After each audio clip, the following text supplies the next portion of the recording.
Welcome back to Half the Battle. I'm your host, as always, Daniel Levy, your co-host, Shaq. We're going to be talking Bellator 241, Patricio Pitbull versus Carvalho. And Shaq, it's going down this Friday at the Mohegan Sun Arena in Connecticut. The champion, Patricio Pitbull, is not only putting his belt on the line, but is putting his tournament spot on the line here against the last seed, Pedro Carvalho. Yeah, Pitbull is one of the best featherweights in the world, the champ in Bellator. I know you guys remember when I went out there and cashed that plus 200 on him against Michael Chandler. You know, he put him down in that, and was it less than a minute? It was somewhere around there. It was less than a minute.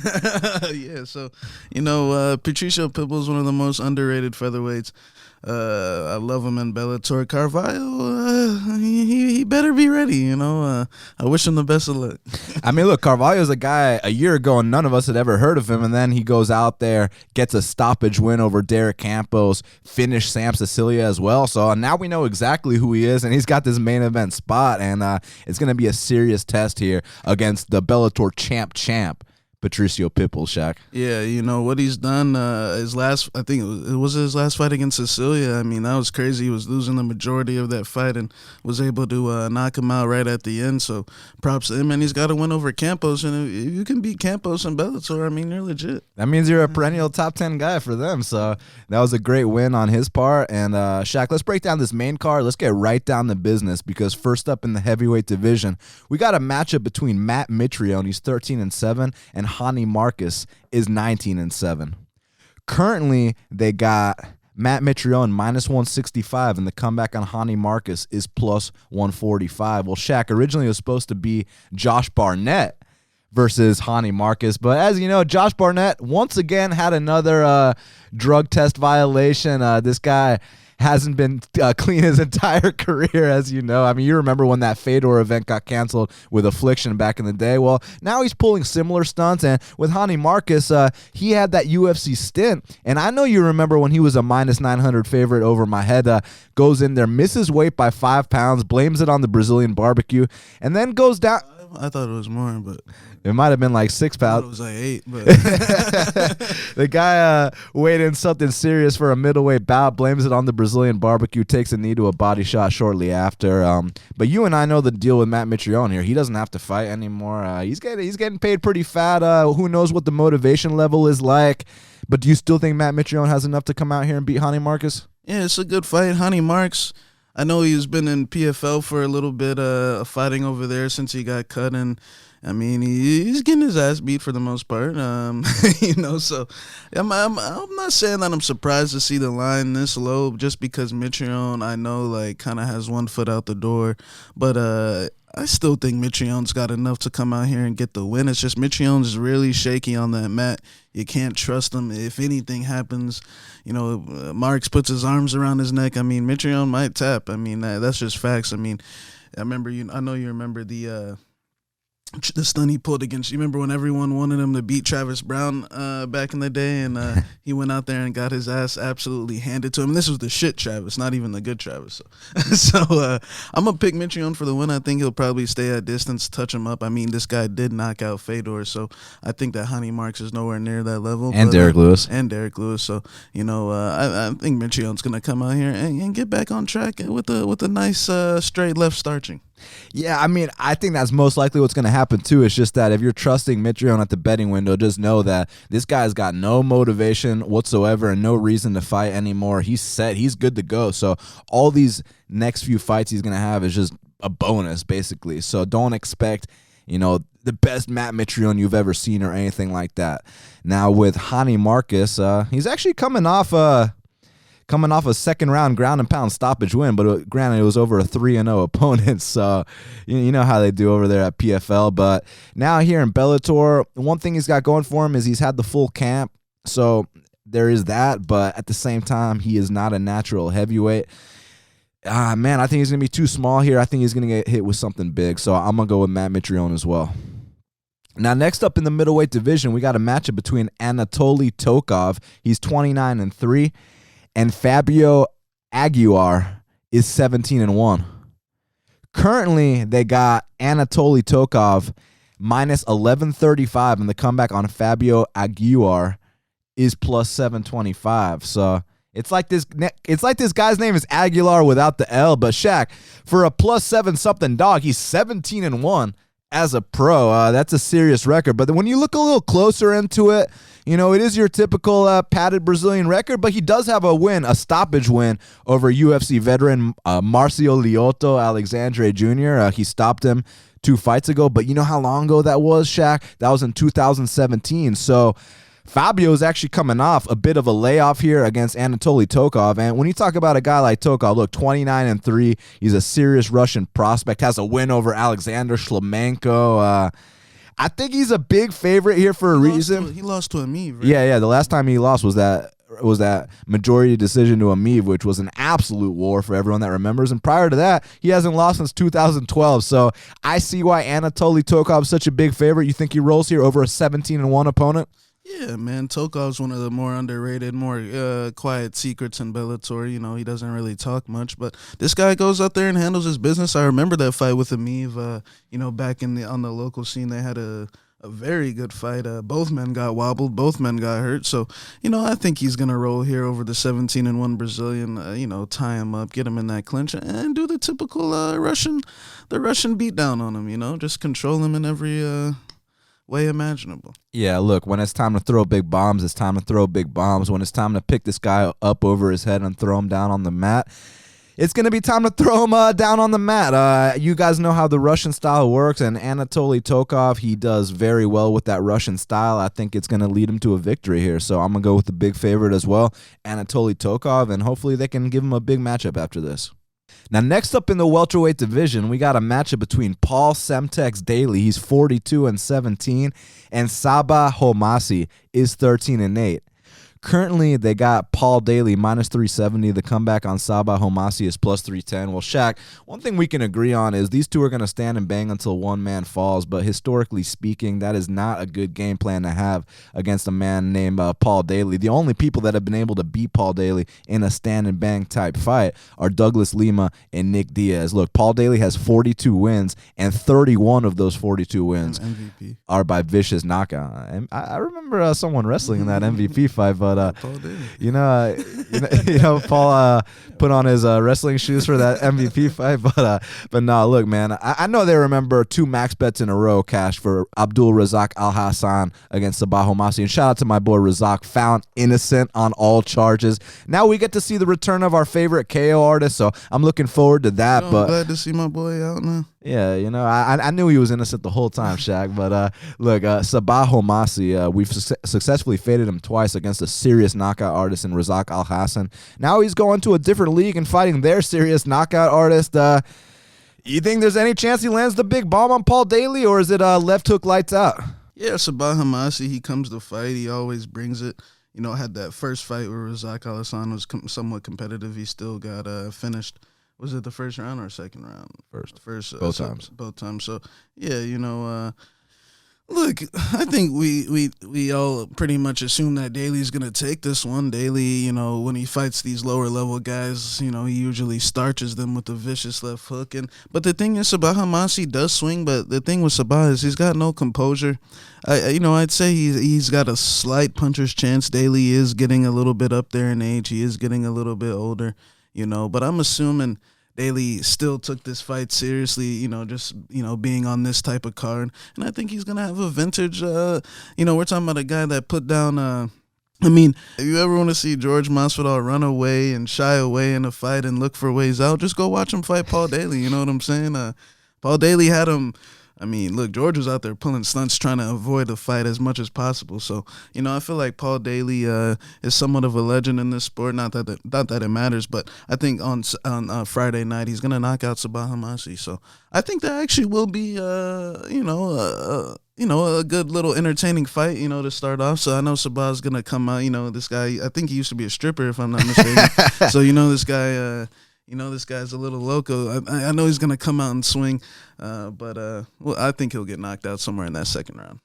Yeah, I mean, look, one thing you can count on Sabah Homasi for is he'll go out there and swing. Win or lose, the guy will go out on his shield. And that's exactly why they matched him up with Paul Daley, because they know most likely he's not going to go out there and try to hump legs or anything like that. He's going to stand and bang until one man falls. I mean, this is a guy that went out there and did that with Razak Al-Hassan twice. You'd think after the first time he would have been like, man, maybe we can switch up the strategy, but no, he wanted to bang the second time as well, Shaq, and you saw the vicious uppercut, and here I think it's going to be something similar. Look, Paul Daley is one of the most established knockout artists in the welterweight division, and if you're talking about a top 10 or a top 15 welterweight, okay, then maybe we can consider taking the shot, but against guys at the level of Sabah Homasi, this is where Paul Daley feasts, and I think he will feast on Friday night at the Mohegan Sun. I think it's going to be a left hook knockout in the first round.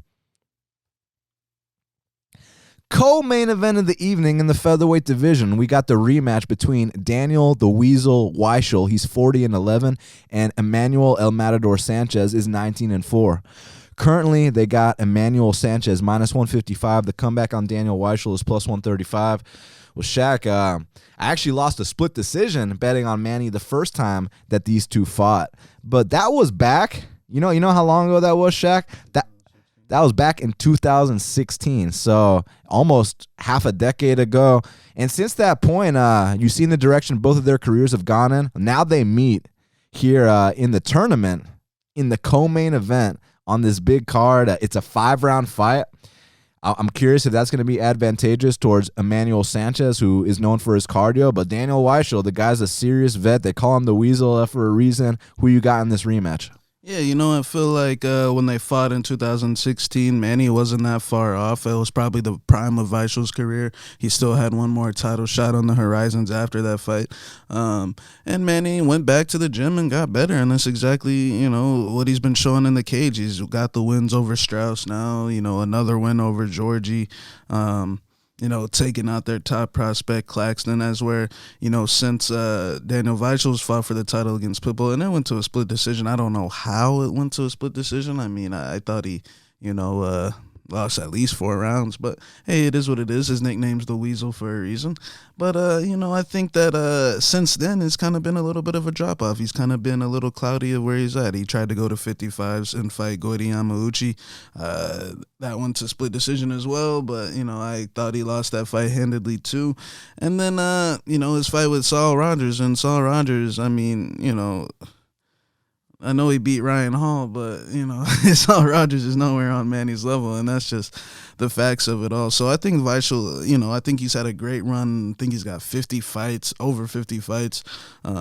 He's done it all in his career, but I do think Father Time's catching up with him, and I think it's a perfect spot for Manny to come in here and finally put a stamp on him. Manny is a guy that, even if you take this guy down early, his takedown defense, he does get taken down every single fight, but, it's you could be on top of him and this guy could be smashing your ears with the ear holes, or, just the elbows from the bottom. This guy doesn't stop attacking no matter what position he's in. And now that Daniel Weichel's, sustained, all these beatings since the first fight, the Pitbull fight and the Goiti Yamauchi fight, I think now that he's going to struggle now to dealing with that type of damage. Now Manny's going to be able to really capitalize in those spots where he has him hurt, as where the first time he was just a little bit green, a little bit sloppy. Weichel had, the better hands, and Weichel still might have the better hands, but can he execute it for 5 rounds? I really don't think so. I think that somewhere, in that midpoint of the second round, midpoint of the third round, you're going to see El Matador run away with this thing and really start to take it to Weichel with the cardio, the pace, and, just the nonstop high kicks, what happens when Manny starts hopping around in that clinch, man. You know what time it is. So, I think Manny Sanchez is going to come out here and get a 4th round TKO. So I like Manny Sanchez for the win.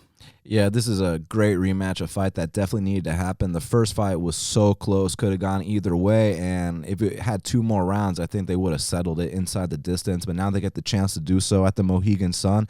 And Emmanuel Sanchez said Daniel Weichel will be done in 1 at the Mohegan Sun. Now, Emmanuel Sanchez isn't exactly known for finishing people in the first round, so I think he's going to be ready to go the full 5-round distance. But you have seen Daniel Weichel's chin tested over and over again, even in fights that he's gone out there and won. So at this point in his career, It's going to be interesting to see if he can maintain that same discipline for a 5-round fight against a guy in Emmanuel Sanchez who's going to be going forward the entire time. And I agree with you. Early on, there might be a takedown or two.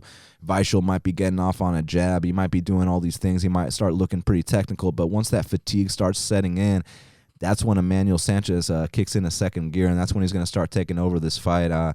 Probably late into the first round, early into the second. I agree with you. I do think he's going to run away with it. I'm not sure if he's going to finish or not, but I think that he's going to put a stamp on this rematch and just be very dominant. So I'm going with Emmanuel El Matador Sanchez to defeat Daniel Weichel in the rematch. Main event of the evening for the featherweight title, we got the champion, the champ, Patricio Pitbull. He's 30-4, and Pedro Carvalho is 11-3. Currently, they got Patricio Pitbull -900 and Pedro Carvalho is +600. Shaq, I think Patricio did the right thing picking this opponent here. This guarantees him a spot into the semifinals. Seemed to me like Pedro Carvalho was the easiest opponent in the entire tournament. No disrespect to him, but I mean he was losing that entire Sam Cecilia fight until he came back and caught him in that third round. You're allowed to do that and legitimately win. And that's exactly what he did. So props to him. But now, unfortunately for him, he's got to fight the champion. I personally don't think it's going to go his way. I think Patricio Freire, whether he plays it safe or whether he takes some risks, I think no matter what, you put him in there in the cage with Pedro Carvalho 100 times, and I think he wins 90-something of those times. And the times that Pedro does win, it's Patricio slipping on a banana peel. So I'm going to go with Patricio to finish Pedro Carvalho here and defend his title and set up that rematch with Manny Sanchez. Yeah, 100%. You know, Carvalho, I like his spirit. I like his energy. You know, he's a wannabe a McGregor. You know, he trains at that camp. But, you know, I don't think McGregor can get in there and fight for him. Or I don't think he's got those skills. But I like the kid's energy. But, yeah, he's in over his head for this one. We're talking about, I mean, you know, you saw Pitbull's last fight against Archuleta. Archuleta was out there looking like an amateur, you know what I'm saying? Michael Chandler face first in the canvas. Manny Sanchez, you know, that was probably his toughest fight. And, I mean, that fifth round, those championship rounds, I mean, you saw what happened, 10-8 rounds, you know what I'm saying? So I think Pitbull is the true definition of a champion over there. And in my opinion, he's him and Douglas are still fighting for who's the greatest Bellator fighter of all time. So, you know, I know he needs to get this win, and I think he will. He took he wanted to take more time off. He got to pick who he wants. He's like, man, why would I fight Sanchez now? You know, why would I fight Caldwell and, you know, and AJ McKee and all these guys, you know? So there's a million on the line here. Let me just take this guy first and let's move on. So I think he made the right move, and I think he I say 50-44, 50-43. You know, he'll probably play it safe just because when he gets in there, he'll realize, shit, I got a lot to lose here. So, you know, I think he'll dominate this fight. And there's a lot of heat between these two. If you go to their social medias, there's this whole Brazil versus Portugal thing. And I think Carvalho might have started it, and then Patricio had a nice little response. They had a big back and forth, so definitely go check that out if that gets you pumped before fights. Guys, thank you so much for checking out this very special Bellator 241 edition of Half the Battle. You can follow Shaq at MMA Genius 05 on Twitter, at ShaqBFP on Instagram. And it's max bet season for Bellator 241 as well. Got a big max bet this weekend, so, you know, make sure you use the code 2020 for 20% off VIP packages. Yes, sir, at bestfightpicks.com. You can follow me at bestfightpicks. Subscribe to Half the Battle on iTunes, SoundCloud, YouTube, Stitcher, Spotify, all the places where we are available. It is max bet season for Bellator this Friday, so go to bestfightpicks.com. And until the next time, let's cash these bets.